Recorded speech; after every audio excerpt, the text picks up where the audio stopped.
This is Firefly Gold. This is a monthly, really, it's a monthly session that we run where we try to get some of the leading practitioners in the podiatry profession to give us their clinical gold in a kind of rapid fire presentation. So the design is that they have 10 minutes and 11 slides to present on a topic. And today, Greg is talking on offloading orthotic therapy for second MTPJ synovitis. And Greg is a partner in Firefly Foot and Ankle Clinics, Firefly's clinical division, alongside Martin. And highly experienced, a real expert in orthotic and bracing therapy. So he's the perfect person to speak on this topic. Greg, are you ready to rock and roll? I am ready, yeah. Okay, well, if you're ready, I'll hand it over to you. Thank you, Connor. Good afternoon, everyone. Thanks for joining us on a Friday afternoon. Today we're going to just briefly chat about the topic of second MTP joint synovitis, and in this instance, offloading orthotic therapy. So agenda is we're going to just briefly introduce the topic of synovitis within the second MTP. Going to talk about a case study, a patient that I had, the treatment then that we used for her, and then obviously we'll have some questions and answers after that. So introduction, it's a fairly common disorder affecting the forefoot. I'm sure pretty much most of us clinical podiatrists will have seen this at some point or another.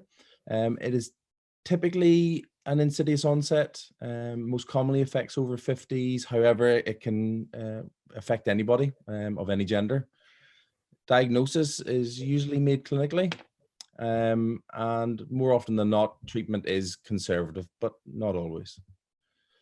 Risk factors that we do see associated with this can be increased load through the second MTP, how our foot adapts to man-made surfaces, to flat surfaces, the increased load through that joint, an elongated, longer second metatarsal, hallux valgus, how it can affect the second toe, hallux limitus rigidus, which would be more gait compensatory issues, and then potentially inflammatory arthritis. So simply pathomechanics, it's inflammation and weakness of the joint capsule and the ligament structures. This can lead to instability, which can then lead to attenuation or stretching of that plantar plate, and deformity can follow, whether it's a hammer toe or a crossover toe. So the case study that we're going to discuss today, it was a 53-year-old female nurse. She attended complaining of a 7-month history of pain in her second toe joint. She didn't report any history of trauma. It was fairly insidious in onset, exacerbated by running. However, she was a runner, so it wasn't something that she had begun, like a new activity that she had just started. It was something that she had continued doing. There was no change in footwear that she was aware of, so there was no incidents that she can sort of point to say that this is what potentially caused her problem. She initially attended with her GP, who prescribed non-steroidals, who then subsequently referred her to a physiotherapist. The physiotherapist had recommended taping of the toe. They were doing some calf stretching and some proximal strengthening as well. But unfortunately, the pain within the foot persisted. It was at this point that her physiotherapist recommended her to see ourselves. So she attended with me in clinic. On examination, she presented with was a mobile pes plana valgus foot type. It was exacerbated by sort of tightness within the calf muscle. There was a positive sulfur-Keogh's test. So it was specifically gastrocnemius in terms of that restriction. There was pain, tenderness, and global swelling around the second MTP joint. She did have hammer toe or early changes within that second toe. There was reduced range of movement as well, presenting with a hallux valgus and tenderness in the plantar aspect, where the plantar plate inserts in the toe. We did notice gait disturbance, but this was probably secondary to pain avoidance. Differential diagnosis for this problem: when someone presents complaining of second MTP pain, can be a Freiberg's infraction, Morton's neuroma, intermetatarsal bursitis, stress fracture, arthritis.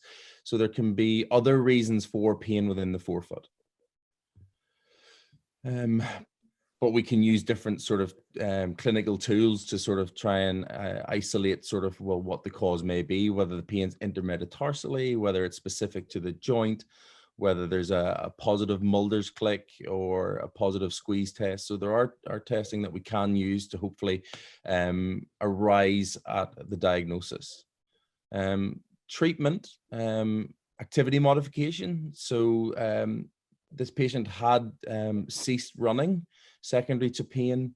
Footwear changes, so we can incorporate some forefoot rocker shoes to try and help offload that foot. She was already taping it. She had been using non-steroidals. Strength and conditioning is really important. So especially with that mobile planovalgus foot type, you know, where gravity is really trying to drive everything into the ground, weakness in the medial tib post, you know, and then obviously her proximal drivers. So strength and conditioning is really, really important, trying to work on the tightness in the calf as well, because we know that the tighter the calf, the increase the forefoot load. Offloading orthotic therapy. So that's where I came into play and what I'm going to chat to you about. We did obviously recommend sort of a stretch board, a slant board for her, and she found this much easier than some of the exercises that she was given for her calf. So she purchased a slant board as well, and she was sort of really diligent about using this and finding a benefit with that. An intra-articular steroid injection can be a tool that's used.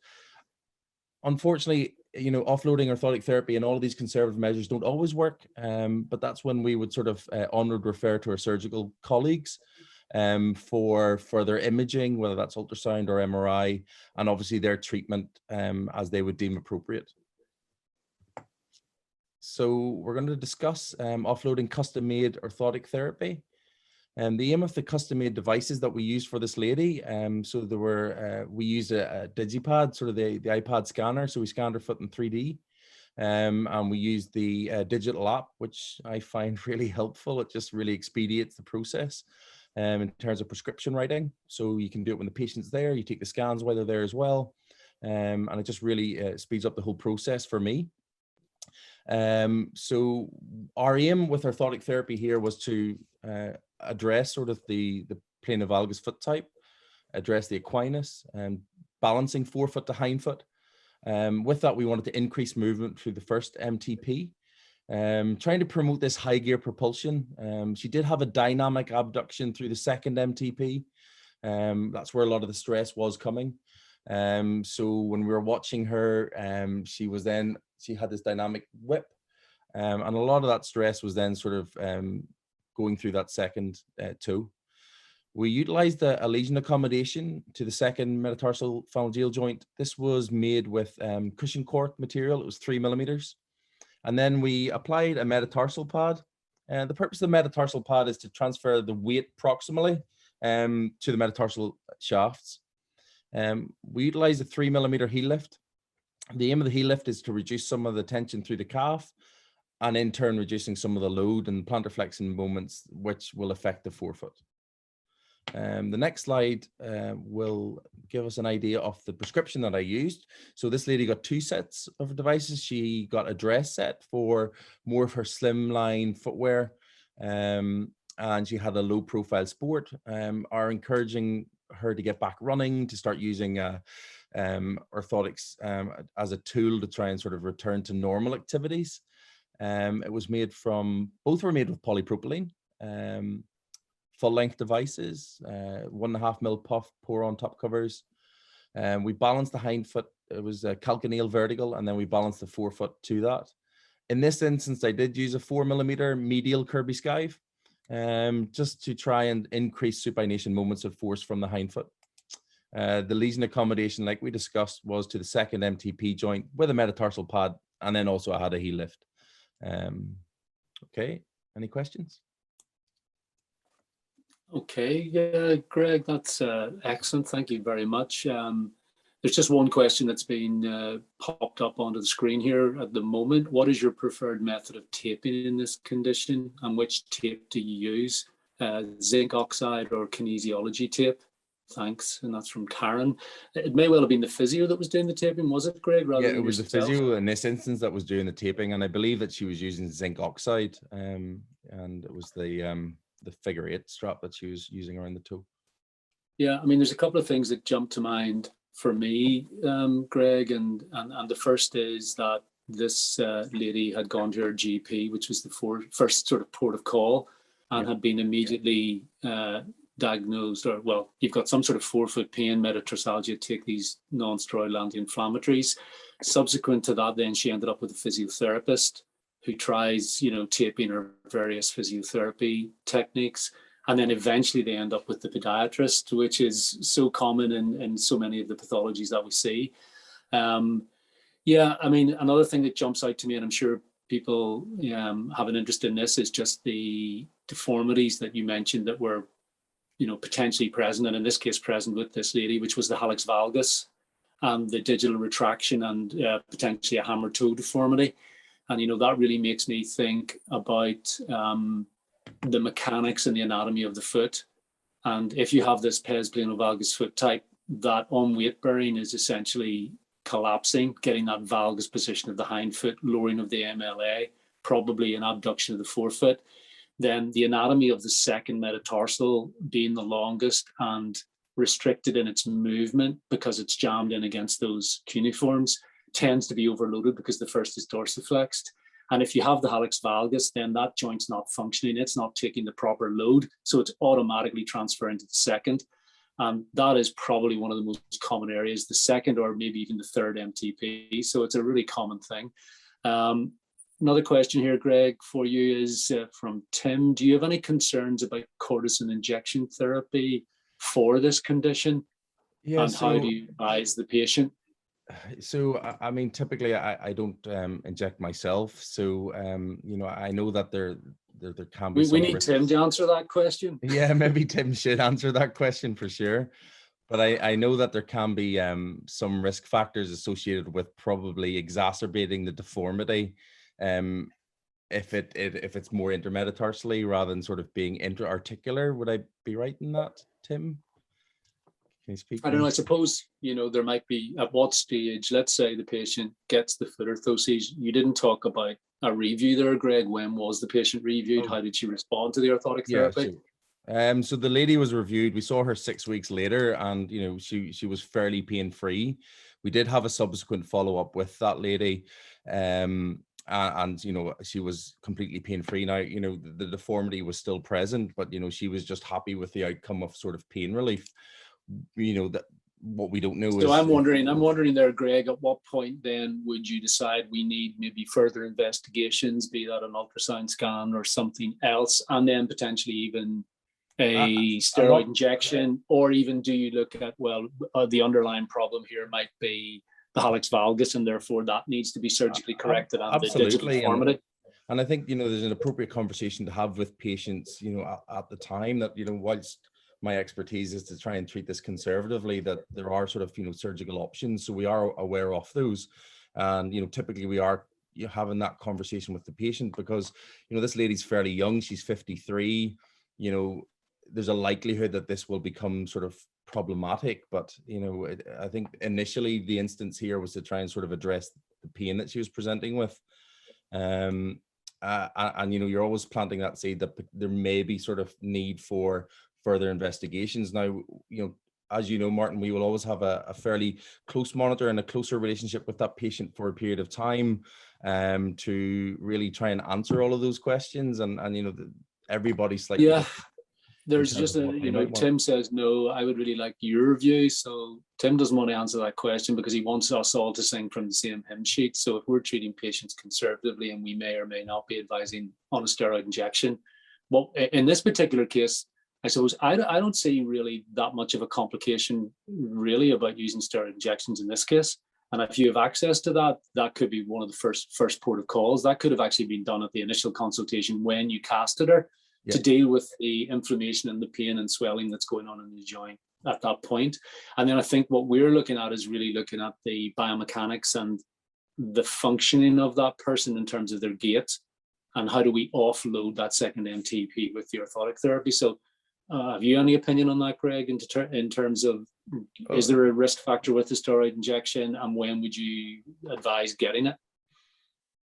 I think just exactly what you said. You know, it can be a very good tool that the patient is going to be well consented to, that there are sort of risks associated with steroid injections, but, you know, benefits will outweigh the risks in terms of pain management. You know, so it's, as Tim knows more, you know, there's plenty of times where we will refer these patients and sort of, you know, look at that multidisciplinary approach to sort of trying to treat the underlying pathology. Quick question on this. Maybe, Tim, you could type the answer, is that when you were doing a steroid injection into the second MTP, would you do that under ultrasound guidance, or is that more just you palpate the joint line and then inject into the joint? I'm not sure if many podiatrists have ultrasound guidance, you know, facility within their clinical practice. There's another, just as maybe, Tim, you might answer that if you wish. If not, no problem. There's a question here from Crystal Stevens, and she's asking, would an Aircast be worth trying before surgical referral? Aircast boot? Again, benefits would have to outweigh the risks, you know, so it's deconditioning, alteration sort of heel height. Like you know, it's not always necessarily as straightforward as we would like with utilizing an Aircast boot. So we do have to be sometimes fairly cautious and measured in our approach to how we treat this. But again, these are conversations that we have with the patient. But I mean, have you ever used an Aircast boot with a, you know, metatarsalgia? I've never used it for a second MTP synovitis. No. Yeah. Okay. There's another question here from Ramsey. This is quite a technical one. When we balance an orthotic to heel vertical, would you not agree that the calcaneal facet joints are everted to the transverse plane because of the shape of the calcaneum posteriorly? I think you've lost me there, Ramsey. So let me read that again. When we balance an orthotic to heel vertical, would you not agree that the calcaneal facet joints are everted to the transverse plane because of the shape of the calcaneal posteriorly?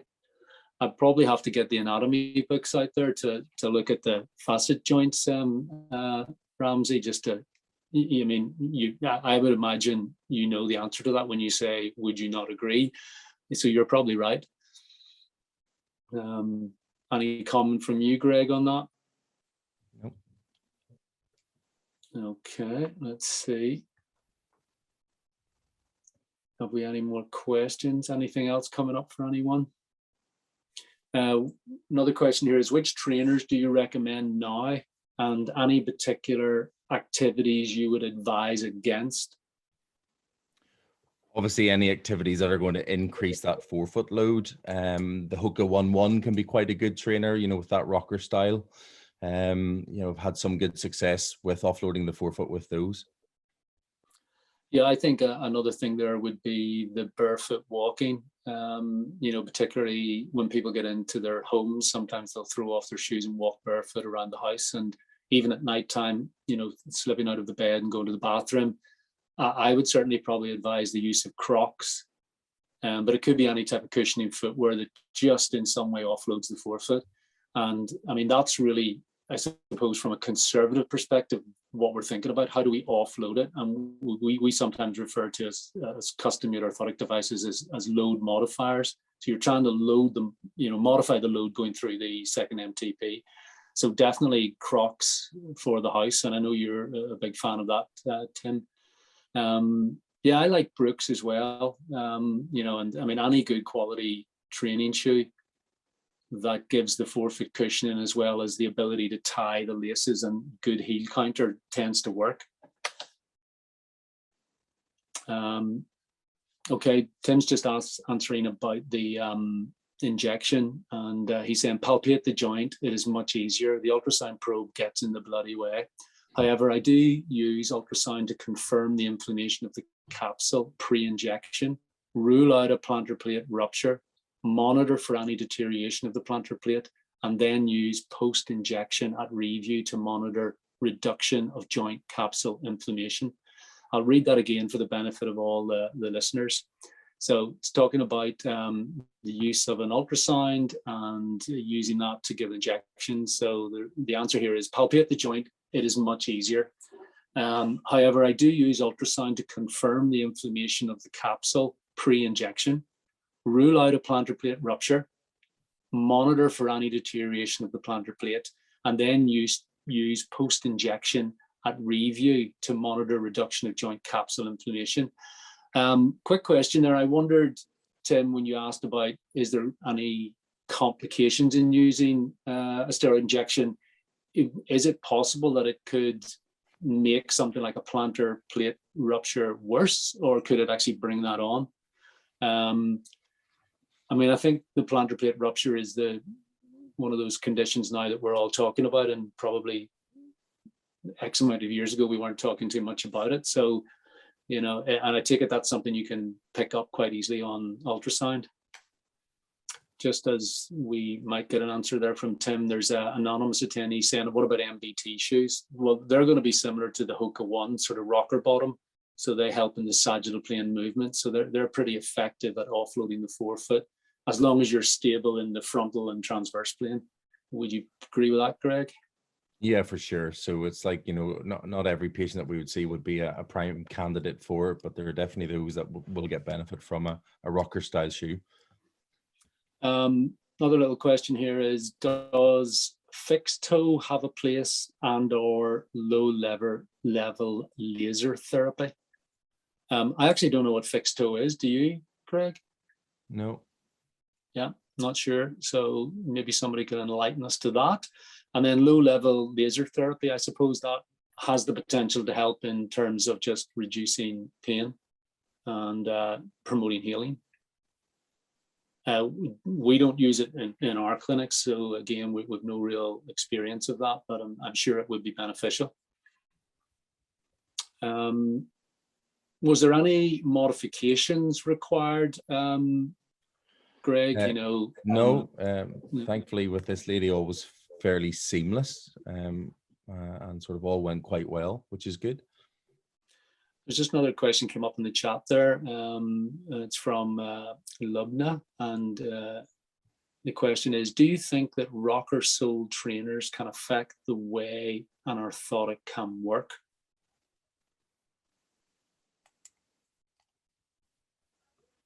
Well, I suppose, I mean, a rocker sole is going to improve sagittal plane movement, but I do add that you do need to be also conscious of what's happening in the frontal plane and the transverse plane, because I remember back in the day an MBT running shoe shop being based here in Sligo on the west coast of Ireland, and they were selling a lot of MBT shoes on the basis that it really improved your sort of proximal strength, well, basically your hips and so on.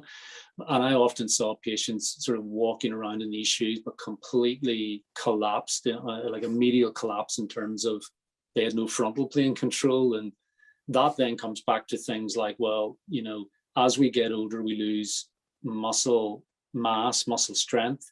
We start to get weaker at the hips. We start to flex forward. We tend to then create more internal rotation of the knees, more internal rotation in the lower limb. And of course, what happens with the foot? It moves into a pes planovalgus foot type position. That causes the rising of the first MTP, overloading of the lesser metatarsals. So, you know, does a rocker shoe sole affect orthotic therapy? Yes, it does. Well, it improves sagittal plane movement. Do you need an orthotic if you have a rocker sole shoe? Really depends what else is happening in the foot. Let me see any more questions here.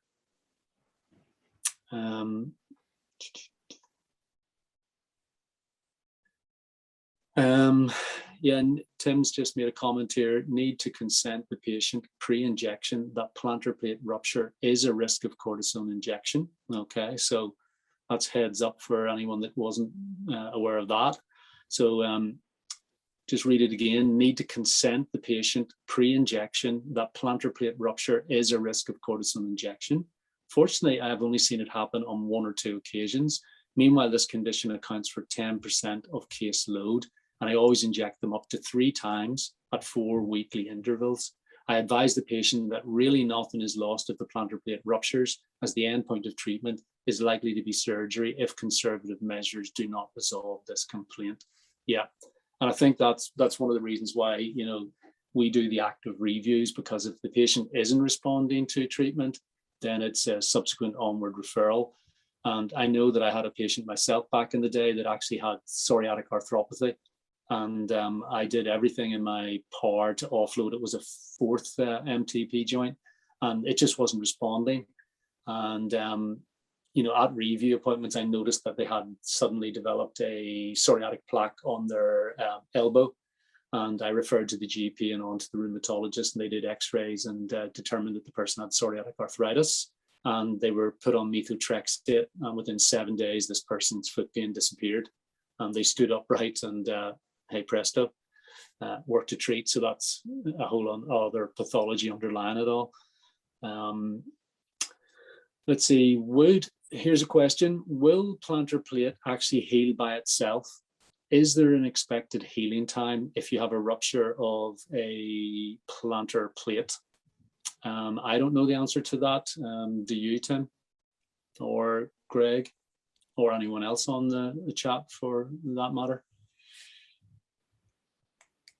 No. I mean, I remember when we ran our biomechanics symposia in London at the Royal Society of Medicine, we had a surgeon over from the USA who, he said that this whole development of plantar plate rupture, when he opened up to do the surgery, he said in most cases it was the surgeons who were actually creating the incision in the plantar plate to then, I mean, it was kind of a bizarre one. He said, I never really see it, but I mean, I'm not in that scenario to be examining feet like that, so I can't answer. Let's see. So does the plantar plate actually heal?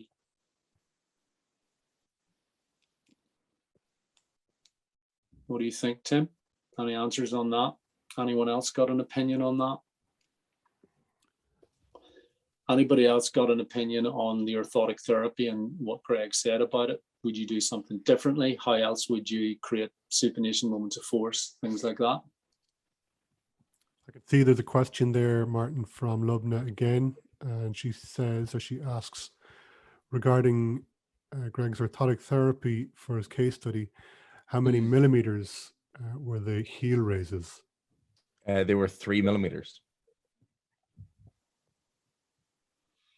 And can I ask, Greg, did you also put the heel lifts on the dress devices, or were they just on the sport? I put them on the dress devices as well in this instance. Okay. Okay, I think, let's see, very poor vascular supply to the plantar plate, so the ability to repair is limited. I injured my own changing a tire, and it took 3 years to heal and loads of conservative treatment. Yeah, so, okay, it can heal, but 3 years to heal, that was a long time, Tim. Okay, poor vascular supply. Yeah, okay, so that's the answer there. It can heal, but very, very slowly. Okay, so Tim, maybe if is it fully healed now, or do we need to see you re-conservative orthotic therapy? And Greg's offloading lesion accommodation and metatarsal pad. So Ramsey's just asked a question. If a patient is pronating in propulsion, would you favor an extrinsic forefoot varus post before second MTP joint cutout? It's definitely an option. You know, and there's obviously there are cases where that might be sort of more successful than a lesion accommodation. But I guess, you know, you're making that prescriptive decision at the time when you have the patient in front of you. Yeah, I suppose that, you know, you might do that with someone. I suppose typically you do that with when someone has a, you know, fixed forefoot varus, and you put the extrinsic forefoot varus post on, and it usually goes to the sulcus if it goes beyond the met heads. If it doesn't go beyond the met heads, then it's really known as a support post or a tip post.